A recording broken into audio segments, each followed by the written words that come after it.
কেমন আছেন? চলে আসলাম Mehejabin beauty parlour and training centre থেকে। আজকে আমাদের একজন স্টুডেন্টস এর রিভিউ নিয়ে। তো তোমার নাম কি? আমার নাম হচ্ছে তামান্না জান্নাত অপি।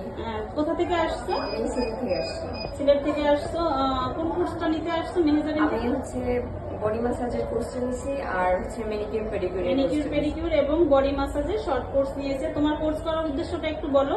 আমার কোর্স করার উদ্দেশ্য হচ্ছে আমি ইউকেতে যাবো বাইরের দেশে, তো ওইখানে গিয়ে সেলুনে কাজ করার আমার ইচ্ছা আছে। তো এই জন্য এখানে আমি ফেসবুকে অনেক প্রেফারেন্স পাইছি, যার জন্য এখানে আসলাম। তারপর ট্রেনিংটা নিলাম, আমার ভালোই লাগছে ট্রেনিংটা নিয়ে। অ্যান্ড এখন এটা দিয়ে আমি মনে হয় কাজ করতে পারবো না। তামান্না আসছে সিলেট থেকে। তামান্না স্টুডেন্টস ভিসায় ইউকে তে যাচ্ছে। তো সেখানে সে লেখাপড়ার পাশাপাশি অবশ্যই তাকে পার্ট টাইম জব করতে হবে। তাই সে পছন্দ করেছে এই কাজগুলো। যারা তামান্নার মতো স্টুডেন্টস আছেন, বাইরে যাবেন, আপনারাও চাইলে এরকম